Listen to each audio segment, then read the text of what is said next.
बिस्मिल्लाहिर्रहमानिर्रहीम। अस्सलामुअलैकुम। आज हम पढ़ेंगे MTH 104 में लेक्चर नंबर 3 जो कि है अलजेब्रा ऑफ सेट और डुअलिटी। सबसे पहले हम पढ़ेंगे law of algebra of set.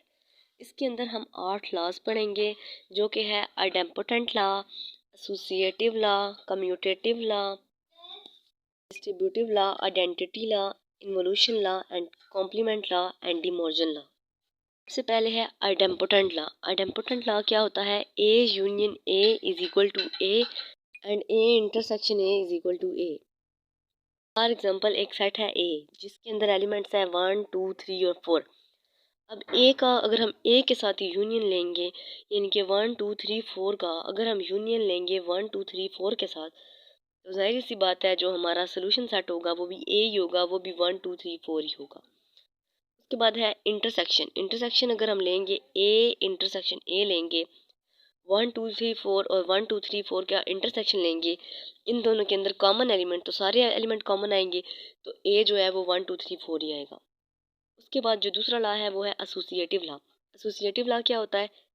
A union B union C is equal to A union B union C. अगर हम पहले बी का यूनियन ले लें सी के साथ, बाद में हम उसका यूनियन ले लें ए के साथ, वो इक्वल होगा A union B union C. यानी कि पहले अगर हम ए यूनियन बी लें और बाद में उसका यूनियन सी के साथ ले लें तो वो इसके इक्वल होगा। उसके बाद है ए इसके एसोसिएटिव लॉ का जो दूसरा पार्ट है वो है A intersection B intersection C is equal to A intersection B intersection C.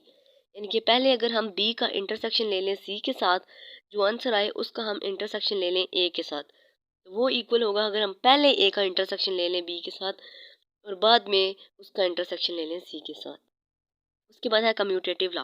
Commutative law जो होता है उसमें ये होता है कि अगर हम ए यूनियन बी लेते हैं तो वो इक्वल होगा बी यूनियन ए के। यानी कि ऑर्डर मैटर नहीं करेगा कि ए पहले लिया या बी पहले लिया। सेट्स में बेसिकली ऑर्डर जो होता है वो मैटर नहीं करता।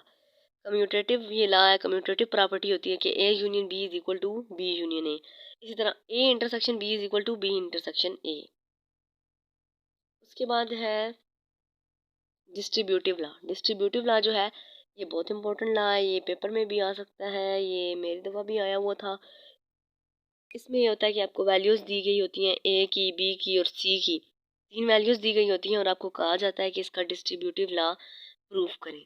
तो इसका ये लॉ है कि पहले अगर हम बी इंटरसेक्शन सी करें और उसका यूनियन ए के साथ ले लें तो वो हमारे पास बनेगा A union B intersection A union C. यानी कि पहले हम ए यूनियन बी ले लें और उधर से ए यूनियन सी ले लें और फिर एंड पे इन दोनों का इंटरसेक्शन ले लें।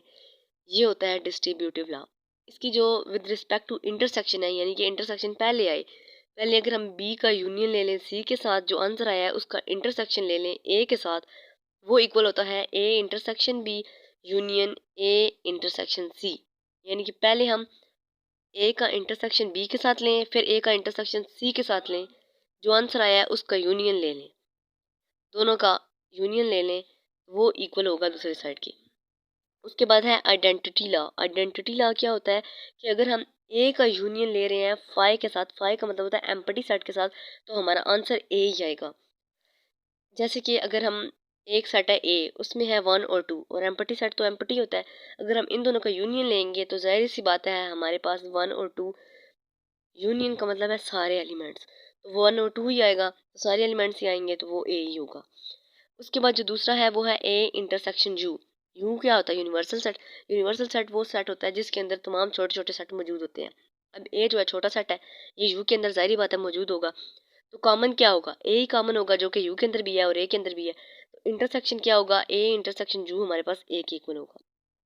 उसके बाद है ए यूनियन यू, कि यू जो है उसका हम अगर यूनियन ले लें, यूनिवर्सल सेट का यूनियन ले लें ए के साथ, तो वो हमारे पास यू के इक्वल होगा, क्योंकि यू जो है यूनिवर्सल सेट है और यूनिवर्सल सेट जो होता है उसके अंदर छोटे छोटे सेट्स मौजूद होते हैं, तो यू जो है वो सब के अंदर मौजूद होगा। और यूनियन का मतलब क्या है? तमाम एलिमेंट्स, तो तमाम एलिमेंट्स जब हम लिखेंगे तो यू लिख देंगे।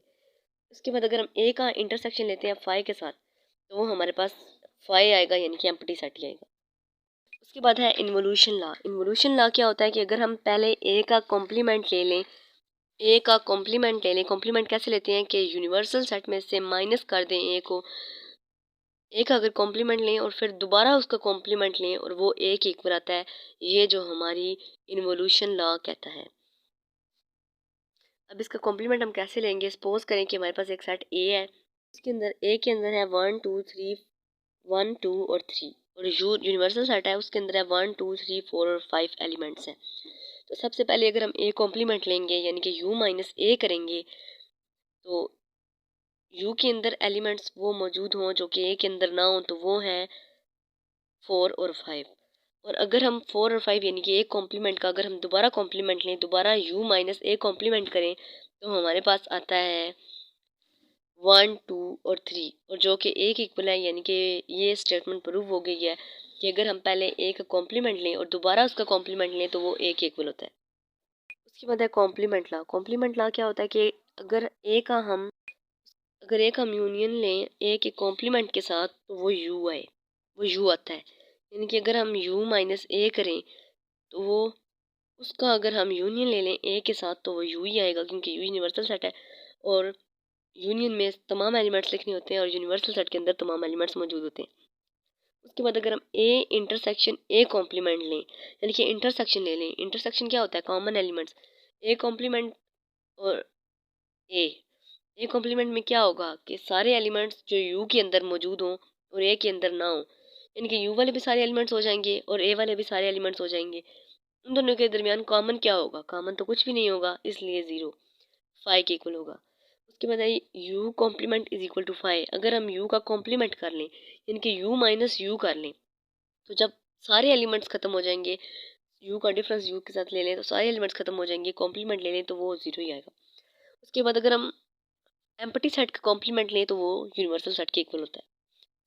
उसके बाद है डिमॉर्जन लॉ। डिमॉर्जन लॉ भी बहुत इंपॉर्टेंट है। ये होता है कि ये पेपर में लाजमी आ जाता है, इसको हमने प्रूव करना होता है। वैल्यूज दी हुई होती हैं ए की और बी की। तो ये क्या है कि ए यूनियन बी अगर हम लेते हैं तो उसका अगर हम होल कॉम्प्लीमेंट ले लेते हैं तो वो हमारे पास इक्वल होता है A complement intersection B complement. इनकी अगर हम ए का कॉम्प्लीमेंट लें और बी का भी कॉम्प्लीमेंट लें, फिर इन दोनों के दरमियान इंटरसेक्शन निकाल दें, तो वो इक्वल होगा A union B whole complement के। इसी तरह जो इसका दूसरा पॉइंट है वो कहता है कि ए इंटरसेक्शन बी, कि अगर हम ए का इंटरसेक्शन ले लें बी के साथ और फिर उसका कॉम्प्लीमेंट ले लें, वो इक्वल होगा A complement union B complement के। ए का कॉम्प्लीमेंट ले लें और बाद में बी का कॉम्प्लीमेंट। अब हम पढ़ेंगे डुअलिटी। डुअलिटी क्या होता है? डुअलिटी का मतलब है the dual of A is the equation obtained by replacing each occurrence of union, intersection, universal set, empty set by, कि अगर जहाँ पे यूनियन आ गया है उसकी जगह हम इंटरसेक्शन लगा दें, जहाँ पे इंटरसेक्शन आ गया है उसकी जगह हम यूनियन लगा दें, और जहाँ यूनिवर्सल सेट आ गया है उसकी जगह एम्प्टी सेट लगा दें, और जहाँ एम्प्टी सेट आ गया है उसकी जगह यूनिवर्सल सेट लगा दें, तो वो हमारे पास डुअल बन जाता है, उसकी डुअलिटी बन जाती है। जैसे फॉर एग्जांपल अगर हमारे पास एक क्वेश्चन है जो कि है A union empty set whole complement union A is equal to U universal set, तो इसका हम डुअल कैसे लिखेंगे? इसका डुअल लिखेंगे, पहले ए आएगा, ए तो वैसे ही आएगा, यूनियन है उसकी जगह इंटरसेक्शन लिख देंगे। उसके बाद एम्प्टी सेट है, एम्प्टी सेट की जगह यूनिवर्सल सेट लिख देंगे। उसके बाद कॉम्प्लीमेंट है, कॉम्प्लीमेंट तो कॉम्प्लीमेंट ही आएगा। यू है, यूनियन की जगह हम इंटरसेक्शन लिख देंगे, ए की जगह ए ही आएगा, फिर इक्वल। उसके बाद यूनिवर्सल सेट है, यूनिवर्सल सेट की जगह हम एम्प्टी सेट लिख देंगे। तो ये हो जाती है डुअलिटी। आज के इस लेक्चर में हमने पढ़ी है सेट्स की, अलजेब्रा ऑफ सेट की 8 लॉज पढ़े हैं उनके, और एंड पे हमने पढ़ा है डुअलिटी। कैसा लगा आपको लेक्चर? कमेंट सेक्शन में ज़रूर बताइएगा। तब तक के लिए